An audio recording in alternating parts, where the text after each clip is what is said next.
आप देख रहे हैं जय भारत टीवी। दिल्ली में सरकार के अधिकारों को लेकर एक लंबी लड़ाई आम आदमी पार्टी ने सुप्रीम कोर्ट में लड़ी। उसके बाद एक निर्णय आया, सुप्रीम कोर्ट का निर्णय आया तो दिल्ली सरकार में मुख्यमंत्री अरविंद केजरीवाल, आम आदमी पार्टी ने तमाम मिठाइयाँ बांटी। बड़ी जीत उसे बताया गया क्योंकि इतिहास में पहली बार हुआ कि दिल्ली में सरकार को एक बड़ा अधिकार मिला, वो भी सुप्रीम कोर्ट के चलते। लेकिन उसके बाद सरकार एक अध्यादेश ले आई, सुप्रीम कोर्ट के उस आदेश को पलट दिया गया। उस पर आम आदमी पार्टी अब लगातार आवाज़ उठा रही है। पूरे देश में अरविंद केजरीवाल इस वक्त घूम रहे हैं, विपक्षी दलों से मिल रहे हैं, उनका समर्थन मांग रहे हैं। तर्क यही है कि लोकसभा में तो सरकार, केंद्र सरकार बीजेपी का बहुमत है, लेकिन राज्यसभा में जब ये बिल आएगा तो अगर विपक्ष एकजुट रहेगा तो ये बिल राज्यसभा में पारित नहीं हो पाएगा। उस पर क्या इस समय आम आदमी पार्टी के नेता सोच रहे हैं, किस तरह से नज़र रखे हुए हैं अरविंद केजरीवाल के इस पूरे मूवमेंट पर? और पार्टी, क्योंकि 2024 में इलेक्शन भी होना है, उससे पहले क्या विपक्ष के साथ मिलकर एक बड़े महागठबंधन की जो बात होती है, क्या वो एक मंच पर आ रहे हैं धीरे धीरे? बातचीत के लिए हमारे साथ जोत सिंह बिष्ट हैं, जो कि उत्तराखंड प्रदेश आम आदमी पार्टी के समन्वयक हैं। उनसे बातचीत करेंगे। सर, विपक्ष को इस बहाने एकजुट कर रहे हैं अरविंद केजरीवाल? देखिए, माननीय अरविंद केजरीवाल जी सिद्धांतों की राजनीति करते हैं। उनका लोकशाही पर विश्वास है, जो देश का संविधान है उस पर विश्वास है, देश की न्यायपालिका उस पर विश्वास है। और विश्वास तो हम जनता द्वारा चुनी गई केंद्र की जो सरकार है उस पर भी करते, अगर वो अपनी जिम्मेदारियों का निर्वहन ठीक ढंग से करती।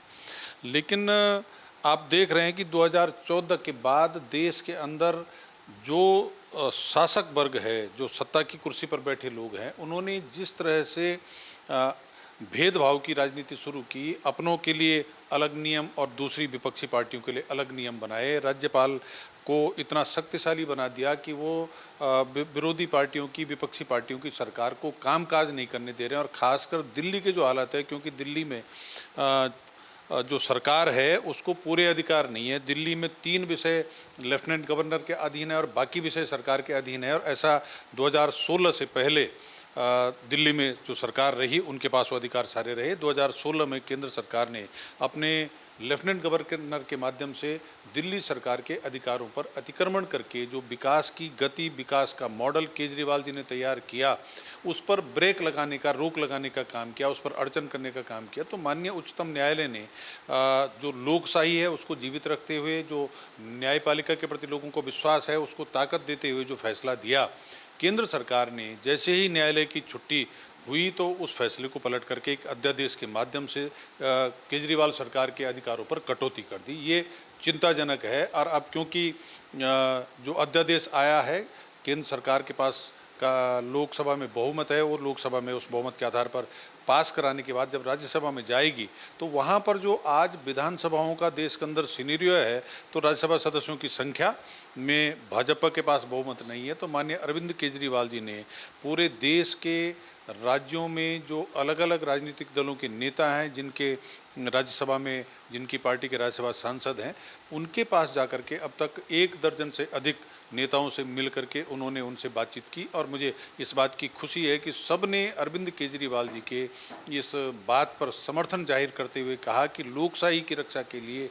देश के अंदर विपक्ष को यूनाइट होकर के गलत अध्यादेश का विरोध करना चाहिए, उसको राज्यसभा में गिराना चाहिए। और ये भविष्य के लिए एक अच्छा संकेत है कि लोगों को जो आपने कहा अभी कि सुप्रीम कोर्ट की दखल के बाद ही न्याय मिल रहा है, तो ऐसी स्थिति क्यों आए?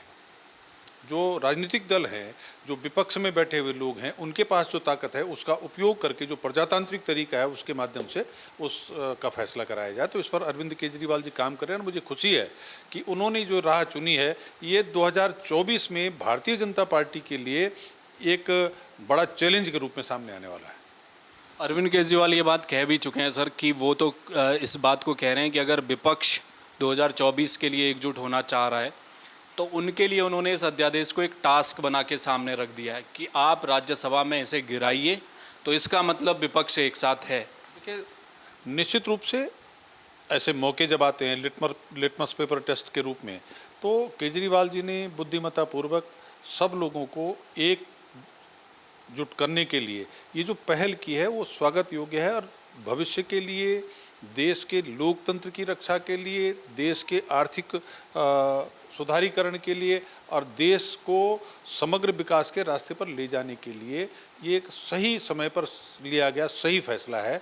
और मुझे उम्मीद है कि विपक्ष के नेता जिन हालात से गुजर रहे हैं, जिस तरह से केंद्र ने ईडी और सीबीआई को माध्यम बना करके, अपनी कठपुतली बना करके विपक्ष के नेताओं को डराने, धमकाने, खरीद फरोख्त करने या जेल में डाल करके उनका उत्पीड़न करने का जो रास्ता चुना है, उस पर रोक लगेगी और देश में लोकशाही की रक्षा होगी। सर, तमाम नेताओं से अभी तक मिल चुके हैं अरविंद केजरीवाल, दक्षिण की तरफ भी गए हैं। अब बताया जा रहा है कि समाजवादी पार्टी के जो सुप्रीमो हैं अखिलेश यादव, उनसे भी मुलाकात होने वाली है। जाहिर सी बात है मायावती से भी ज़रूर मुलाकात करने की कोशिश करेंगे। कांग्रेस की भी ज़रूरत पड़ेगी आपको राज्यसभा में? निश्चित रूप से ज़रूरत पड़ेगी। और अरविंद केजरीवाल जी ने कांग्रेस की लीडरशिप से भी अपना निवेदन भेज रखा है। उनके जवाब का इंतजार है कि कब वो मुलाकात का समय देते हैं और क्या फैसला लेते हैं। कांग्रेस को भी तय करना पड़ेगा कि देश के अंदर लोकशाही की रक्षा के लिए, देश के आवाम के भविष्य की रक्षा के लिए, देश की मातृशक्ति और देश के बेरोजगार नौजवानों की रक्षा के लिए विपक्ष को एकजुट होने की ज़रूरत है।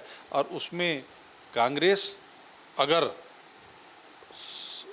ईमानदारी से फैसला लेगी तो कांग्रेस भी इस फैसले में साथ आएगी। मनीष सिसोदिया से जुड़ा मेरा एक आखिरी सवाल है सर कि अभी उनकी बेल खारिज हो गई है हाई कोर्ट से, जेल में इस वक्त हैं। उत्तराखंड के लिहाज से मैं सवाल इसलिए कर रहा हूं कि जब चुनाव लड़ रहे थे आप विधानसभा का उत्तराखंड में, तो मनीष सिसोदिया फुल फ्लैश यहाँ देख रहे थे।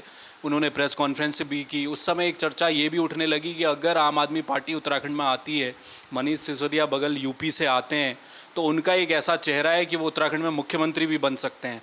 इस तरह से उनको प्रोजेक्ट किया जा रहा था। पार्टी का एक मजबूत हाथ है मनीष सिसोदिया, आगे लोकसभा का चुनाव खड़ा है। किस तरफ देख रही है पार्टी? क्या उनके न होने से आपको राजनीतिक संगठनात्मक रूप से कहीं नुकसान उठाना पड़ रहा है?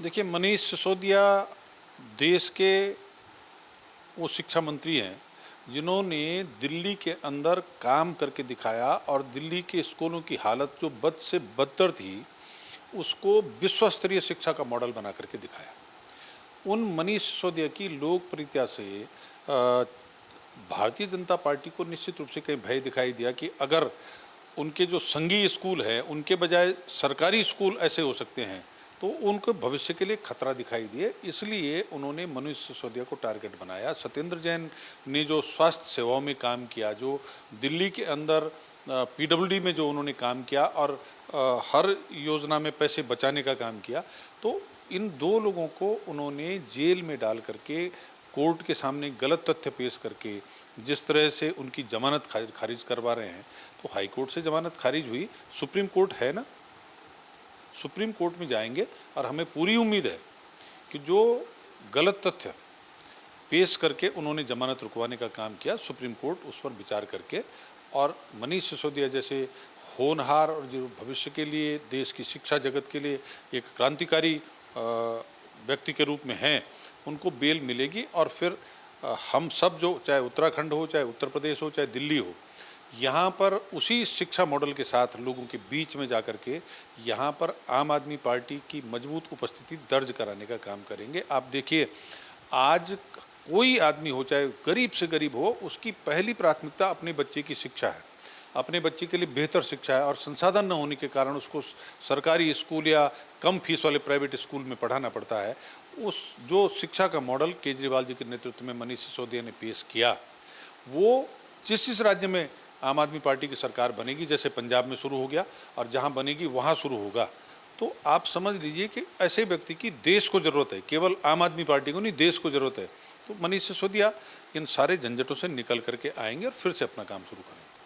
चलिए, तो ये थे ज्योत सिंह बिष्ट, जिन्होंने साहब, क्योंकि इस समय पूरे देश में घूम रहे हैं अरविंद केजरीवाल, अखिलेश यादव से मुलाकात होनी है, बाकी जो दूसरे विपक्ष के दल हैं उनसे भी निश्चित तौर पर मुलाकात करेंगे।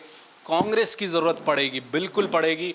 आम आदमी पार्टी के वरिष्ठ नेताओं का यही कहना है कि हम चाहते हैं कि उनसे बात हो और बहुत जल्द अरविंद केजरीवाल और कांग्रेस की लीडरशिप के साथ भी बातचीत की जाएगी। अध्यादेश के मसले पर राज्यसभा में उसे गिराना एकमात्र उद्देश्य है और वो एक तरह से टेस्ट है 2024 से पहले केंद्र की बीजेपी सरकार के खिलाफ की महागठबंधन की जो चर्चा हो रही है, विपक्ष एकजुट हो जाए तो राज्यसभा से उसकी एक रास्ता वहाँ से निकलता हुआ दिखाई दे रहा है। जहाँ तक बात मनीष सिसोदिया की है, पार्टी को पूरा भरोसा है न्यायपालिका पर। इनका कहना है कि सुप्रीम कोर्ट से लाभ मिलेगा, वहाँ से ज़रूर हमें सफलता मिलेगी।